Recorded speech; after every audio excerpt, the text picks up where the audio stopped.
Para ajudar a gente a entender o que vem pela frente, está aqui com a gente a Eliana Camejo. A Eliana é vice-presidente do Conselho de Administração da Sustentale, Sustentale que é especializada e focada em sustentabilidade e governança corporativa. Seja bem-vinda, Eliana. Obrigado por estar aqui com a gente. E a União Europeia aparentemente está fechando o cerco aí em relação à questão das exportações brasileiras de proteínas animais e exigindo uma mão aí, uma troca aí de sustentabilidade maior da produção por aqui. O governo prometeu resposta, Eliana, mas o que a gente pode entender é que essa exigência veio para ficar. Dá para dizer isso? Conta mais para a gente o que vocês estão analisando aí na Sustentale. Muito obrigada pelo espaço e por essa oportunidade de ajudar o produtor nesse momento tão tenso da vida dele, né? Na verdade, a questão não é só diplomática. O governo é muito bem-vindo à ajuda que ele vai fazer e ele tem que cumprir o seu papel e, com a diplomacia, tentar acertar para que o produtor brasileiro não seja prejudicado. Mas a questão é que a retirada do Brasil da lista da União Europeia, ela não é uma novidade. Esse assunto, para quem acompanha o mercado e essa agenda regulatória europeia, ele já vem sendo sinalizado há alguns anos. Inclusive, em agosto do ano passado, terminou o prazo interno na União Europeia para que as empresas internas se adequassem a todas as normas. E quando a gente sabe que terminou esse prazo interno para se adequarem, é óbvio que se eu exporto, eu serei atingida. Então, por isso que isso deixou de ser uma novidade. E o que eu vi com espanto foi o governo dizer que foi pego de surpresa, porque isso não, para quem está no meio trabalhando, sabe que não seria uma surpresa. Isso é uma morte anunciada, que nós vínhamos alertando há algum tempo. Então, no caso específico agora dos antimicrobianos, a discussão também não surgiu agora. A União Europeia já vinha estruturando regras mais rígidas para o uso de medicamento veterinário, especialmente em relação a antimicrobianos, usados como promotores do crescimento, aumento do rendimento e reservados à saúde humana. Então, tirando isso da nossa conversa, não é. E o produtor, o grande exportador, certamente deveria já estar sabendo disso. O que acontece é que o ESG, essas três letrinhas, ainda estão rodeadas de preconceito. E nós estamos sofrendo agora nada mais do que uma atenção especial ao G, que é governança. Então, não quer dizer que os nossos produtores têm falhas, não quer dizer que os nossos produtores não têm tecnologia, não quer dizer que os nossos produtores não são bem intencionados, não, pelo contrário. Eles são tudo isso. Nós temos tecnologia, nós temos organização. O que a gente precisa agora é botar na cabeça que tudo isso precisa ser comprovado, rastreável e auditado. É Ô, isso que o G do ESG quer. Eliana, diante desse quadro que você trouxe para a gente, é claro que não dá para ficar esperando só o governo tomar as ações devidas. O pecuarista, o produtor, ele tem como se antecipar e, nesse caso, o que que ele pode estar fazendo? Sim, ele tem como se antecipar e de uma forma urgente. O governo federal tem uma ferramenta que certamente todos já ouviram falar, que é o Sisbov. O Brasil ele já possui o Sistema Brasileiro de Identificação Individual de Bovinos e Búfalos, tá? Ele é uma ferramenta importante para a identificação individual. Quem não aderiu a essa ferramenta pode aderir, porque ela é voluntária. Ela não é uma obrigatória a adesão a essa ferramenta do governo federal, tá? Mas ela não é total. Então, ela é uma ferramenta importante porque ela vai identificar individualmente a origem, as movimentações e o destino do animal, tá? Isso é um ponto. Mas a exigência da União Europeia, ela vai além disso. Então, o Sisbov é uma parte do que o produtor pode aderir. tá? Mas a União Europeia, ela quer garantir e comprovar o uso adequado de antimicrobianos ao longo de toda a vida produtiva. E isso vai exigir integração de manejo, períodos de carência, prescrição veterinária. Mas a gente tem aqui 5 itens importantes que o produtor tem que imediatamente fazer. 5 frentes urgentes para o produtor rural. A primeira delas é fazer um diagnóstico da propriedade da cadeia, porque ele já pode ter coisas que ele faz, e certamente tem, só que não está organizado como a União Europeia quer. Então, o que ele tem que olhar? Eu tenho registro sanitário organizado? Eu tenho controle de medicamento? Eu tenho prescrição veterinária arquivada? Histórico de tratamentos? Controle de origem dos animais? Documentos de movimentação? Responsáveis técnicos identificados? Notas, laudos, receituários, GTAs e registros acessíveis? Então, essa é a primeira frente, porque antes de se adequar, é preciso saber o tamanho da lacuna que a gente tem. E isso é muito particular de propriedade para propriedade. E daí, Então, de novo, a questão da governança e a questão da organização do pecuarista no levantamento de dados, no fornecimento de dados. exatamente. Então, não é uma coisa tão horrorosa. Com um especialista, ele vai saber fazer isso e organizar. Então, o produtor ele não precisa começar comprando tecnologias sofisticadas, caríssimas. Ele precisa saber primeiro como ele consegue provar hoje. Então, a primeira coisa, a primeira frente é o investimento desse diagnóstico. A segunda frente é organizar o controle sanitário e o uso de medicamentos. Então, essa é a parte mais sensível, porque a decisão europeia está relacionada ao uso de antimicrobianos. Então, o produtor vai ter que ter claro o quê? Quais os medicamentos que foram usados, em quais animais ou lotes, qual o motivo, qual a prescrição, em qual data, por qual responsável, qual foi o período da carência, onde o produto foi armazenado, como foi feito o descarte, quais os documentos que comprovam o procedimento. Aqui um detalhe muito importante. A lógica é simples. Se não tem registro, fica fácil, fica difícil de comprovar. Só que quando a gente fala, eu tenho registro, está registrado tudo numa planilha, num documento, é auditável?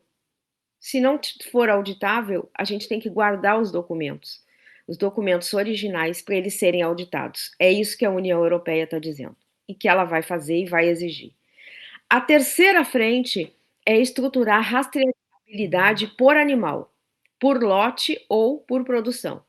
Então, a rastreabilidade ela não pode ser vista apenas como uma exigência do exportador. Ela passa a ser uma ferramenta de proteção comercial. Então, dependendo da realidade da propriedade, o controle pode começar por animal, por lote, por origem, ou por manejo, ou por uma etapa produtiva. Então, o importante é conseguir reconstruir o caminho da produção. Agora vai a dica para o produtor. De onde veio o animal ou o insumo? Por onde ele passou? Quais são os manejos que esse animal recebeu? Quais tratamentos foram realizados? Para onde foi enviado? Quem participou desse processo? Quais os documentos que sustentam essa informação? Rastreabilidade, todos têm que entender que não é apenas colocar um número no animal, é conseguir contar a história produtiva dele com documentos.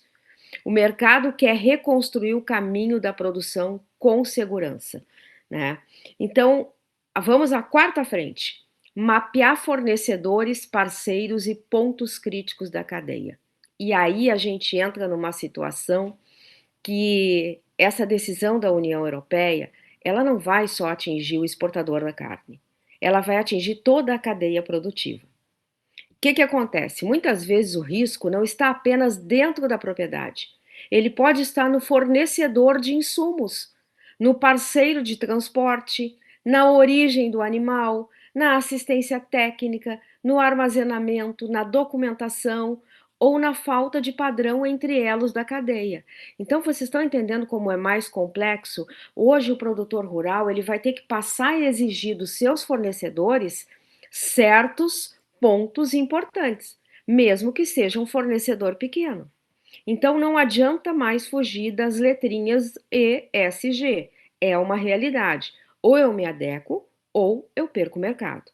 Então aqui, o que eu tenho que fazer nessa frente? Eu tenho que mapear urgente fornecedores de animais, fornecedores de medicamento, porque é isso que a União Europeia vai exigir. Aonde você comprou esse medicamento? Onde você comprou esse medicamento? Qual que é a cadeia? Como que ele faz? Da onde que ele compra? Olha a complexidade.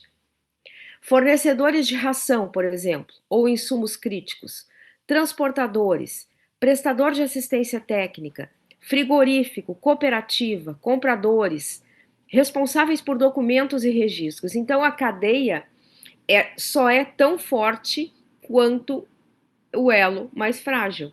O produtor pode fazer tudo corretamente dentro da propriedade, mas se ele não conhece seus fornecedores, seus documentos e seus pontos críticos, ele vai Ele continuar está exposto. ele tá trazendo risco para dentro da propriedade, né? Exatamente. Então essa medida, ela não vai só atingir grandes exportadores, ela vai atingir toda essa cadeia. E porque nós vamos ter que passar a exigir desses fornecedores documentação para poder comprovar para a União Europeia. Então, olha o que está acontecendo na mudança, no movimento cultural que está acontecendo, que vem para o bem. Não é uma coisa difícil, é fácil, especialistas em ESG estão aí para ajudar, então não é um bicho de sete cabeças, né? Agora, o que a gente tem que colocar na cabeça é que é uma cultura e que essa cultura tem que ser mudada, porque quem negocia com a União Europeia já não tem mais chance. A chance é até setembro.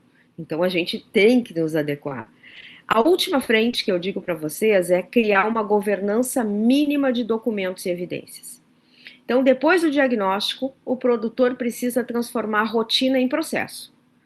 Isso não significa que ele vai burocratizar a propriedade. E não significa que ele vai ter que ter um consultor de ESG grudado nele a vida inteira, né? A gente sempre fala pensando no custo que isso vai gerar para o produtor. Ele vai ter um custo inicial, mas depois vai se deixar todo pronto o processo. Então, não necessariamente ele precisa ficar atrelado, eventualmente, a alguma conferência ou outra. Mas ele vai ter que mudar a cabeça dele e a cultura, porque agora é exigência e não temos mais tempo. Então, É, e, significa o quê? e tudo isso, né, Eliana, no final das contas, é até bom para a própria organização profissional dele, né? Para melhoria, para ele entender o que está acontecendo na propriedade dele, para ele tomar decisões a partir daquele levantamento de dados que ele tem. Enfim, a gente tem batido muito na tecla aqui dessa necessidade de organização dos produtores rurais. Foi-se o tempo de que a anotação do que precisava ser comprado, do que foi comprado, era feito em papel de pão. Hoje não tem mais isso. É preciso ter realmente um outro nível aí de habilidade nesse setor, né? Exatamente, uma governança mínima, e não é o bicho de sete cabeças, e não é um absurdo de caro. Então, porque todo mundo, quando fala em ESG, acha que é um horror, eu não vou investir nisso, porque isso é uma coisa lá da frente, nem está com nada comprovado ainda, e não é, né? E não é. Então, assim, ó, na última frente dessa governança mínima, o que que o produtor tem que fazer? Ele tem que registrar um plano de ação, quem registra, onde registra, quem confere, com que frequência atualiza, quais os documentos que são obrigatórios, onde eles vão ficar armazenados, quem vai responder em caso de auditoria e quais lacunas devem ser corrigidas primeiro. Vou voltar a dizer: o produtor pode ter muitas dessas coisas já prontas. O que ele precisa é organização. Então, não é uma coisa complicada, mas ela precisa existir, né? O produtor Perfeito. precisa saber quem é que vai registrar, onde está o documento, quem vai responder e quem comprova. A União Europeia quer isso, ela não quer mais nada que isso. Agora, o prazo é apertadinho. é curto. Nós vimos ontem o Joesley Batista dando uma entrevista dizendo que facilmente se adequa em 4 meses a essa decisão da União Europeia. Eu vejo com ressalvas isso, porque é mudança de cultura. Então vai depender, claro, que os grandes exportadores, eles já têm todo um processo que eles podem se adequar mais tranquilamente. Já tem veterinário, já tem plataforma, já tem, né, tudo. Mas o pequeno produtor, a fonte da cadeia ali, não vai conseguir se adequar em 4 meses. Então É, ela precisa começar urgentemente. muito bom. Eliana, só para esclarecer a Helenice Almeida, a Helenice está participando aqui com a gente, ela pede para descrever o que quer dizer ESG. É uma sigla em inglês, né? É, eu vou dizer em inglês, mas depois eu vou explicar em português. ESG é Environmental, Social e Governance. Environmental é meio ambiente, não é? Então é tudo relacionado ao meio ambiente. O S é o social, tudo como eu trato o meu colaborador, qual é o investimento que eu tenho com os colaboradores, como o meu fornecedor trata com o colaborador, isso também é avaliado, né? E governança é tudo isso que a gente falou agora. Na verdade, o pilar do ESG é a governança, porque nas questões do meio ambiente nós temos que ter governança, nas questões sociais nós temos que ter governança, e na governança nós temos que ter a governança pura. Então, essa é a grande explicação das letrinhas ESG, muito bem colocado aí pela Helenice. Muito bem. Mas estamos à disposição de qualquer pergunta. Quem quiser fazer pergunta depois, a gente pode responder, vocês nos mandem. Né? Eu sei que o nosso tempo aqui é curto, por isso que eu estou correndo um pouquinho, mas esse é um assunto que poderia levar aí algumas horas a gente falando. É isso mesmo. Eliana, obrigado, viu, pela disponibilidade de estar aqui com a gente e trazendo esses pontos de atenção para o pecuarista, não ficar esperando só o Estado fazer a parte dele, não. O pecuarista também pode se antecipar e se preparar para esse momento de maior exigência que vai acontecer, que já está acontecendo e que, no final das contas, vai definir quem pode e quem não pode participar de um mercado internacional aí, e a União Europeia está tomando a frente disso de forma rápida, né? Vamos nos preparar para esse futuro aí. Obrigado, viu, Eliana? Eu que agradeço, Alexander. Muito obrigada pelo espaço e parabéns pelo programa. Muito obrigado. Até a próxima. É.